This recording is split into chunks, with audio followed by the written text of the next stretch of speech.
So now we are going to the final topic of this syllabus, that is the end result of high mass stars evolution.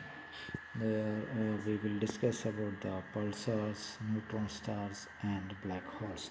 So these are the final or end results of high mass stars. Okay, low mass stars, or we already discussed about the white dwarf and their evolution. So this we will give the last position of high mass star, how it is going to end. So we will look at the pulsars and neutron stars first.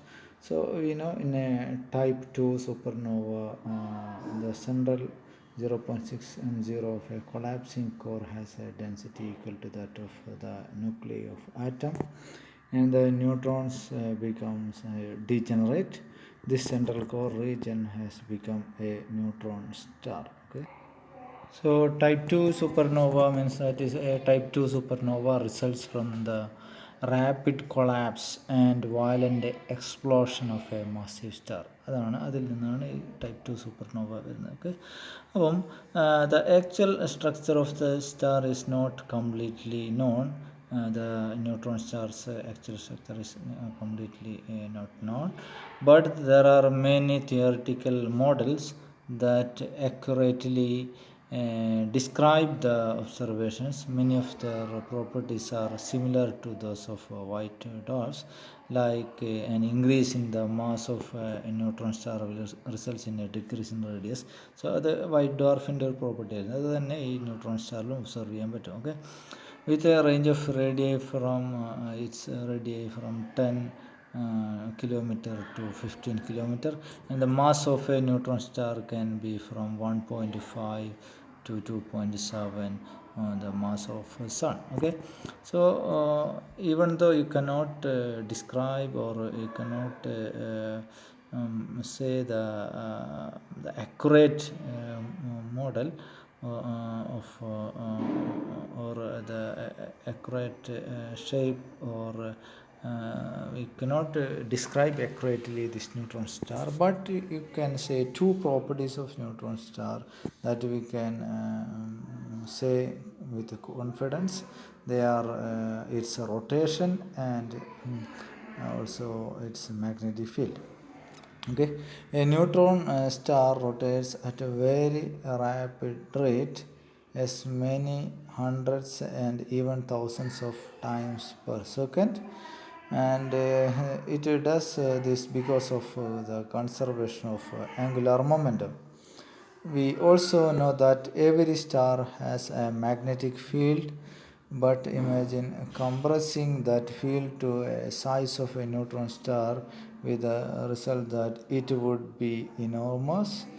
And again, using the sun as an example, its magnetic field would increase by 10 million times if it shrunk to the size of a neutron star. Okay, അപ്പോൾ നമ്മളൊരു sun അതിനെ ഒരു neutron സ്റ്റാറിൻ്റെ സൈസിലേക്ക് shrunk ചെയ്ത് കഴിഞ്ഞാൽ അതിൻ്റെ magnetic field will increase by 10 million times. Okay, so the strength of the field of a typical star is about 1 Tesla, whereas a neutron star, it can be as high as 100 million Tesla.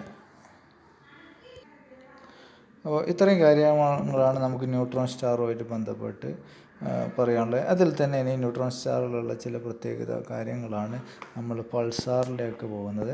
So some neutron star are believe to be in a binary system. Binary system means ഒരു single star മാത്രമായിട്ടല്ല, അതിൻ്റെ കൂടെ വേറൊരു system കൂടി exist. So ഈ binary സിസ്റ്റത്തിൽ ഇപ്പോൾ 2 സ്റ്റാറുകൾ ഉണ്ടാകും. അപ്പോൾ ഒരു ന്യൂട്രോൺ സ്റ്റാറും അതിൻ്റെ കൂടെ വേറെ സ്റ്റാർ കൂടിയുള്ള ഒരു ബൈനറി സിസ്റ്റമാണ്. അപ്പോൾ അങ്ങനെയാകുമ്പോൾ the material can be transferred from the companion star onto the magnetic pole region of the neutron star, with the matter traveling at perhaps nearly half the speed of light. Okay, so the material literally crashes onto the star and results in hot spots, and the temperature of these hot spots is high, in the range of 10 to the power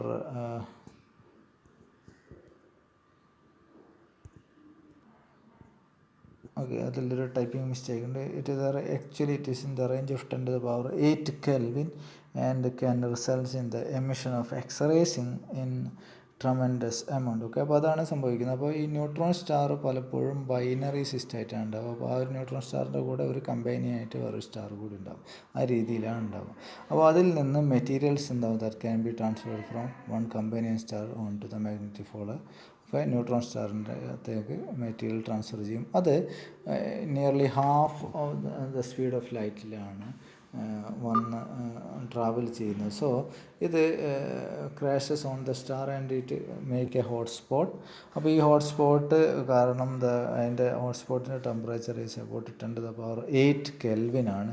and that can results in an emission of X-rays in a tremendous amount. Okay, so the total amount of X-ray luminosity can be as high as 10 to the power 31 Kelvin. 31 watts, nearly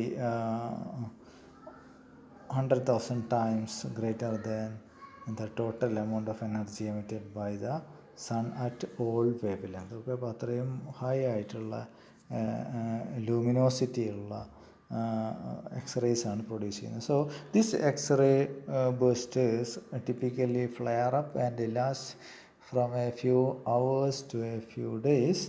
So this type of binary system is called X-ray binary pulsar, and examples are Hercules X1 and Centaurus X3. Okay, there are several predictions and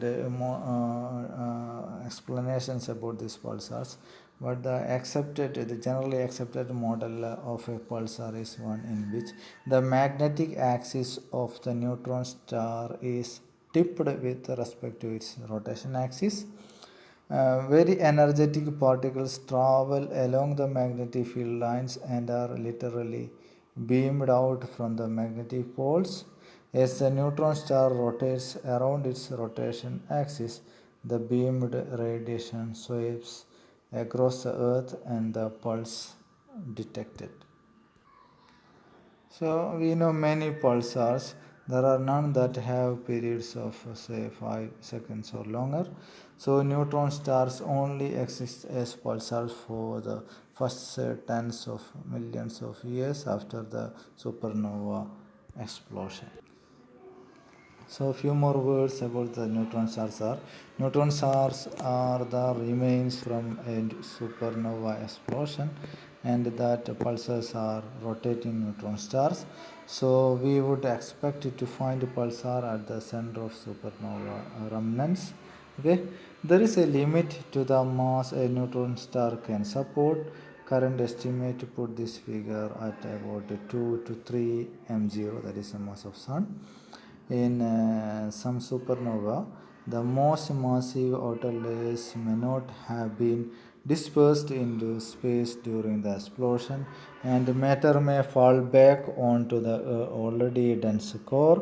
This extra material may push the neutron star core above its limit, and the neutron star degeneracy pressure will not be able to fend off gravity. So the core will continue to collapse catastrophically, and not even the increasing temperature and pressure can halt the inevitable results. To the best of our knowledge, nothing can stop the crush of gravity. The core collapses without end, forming a black hole, and we have reached the end of a star's life. Okay.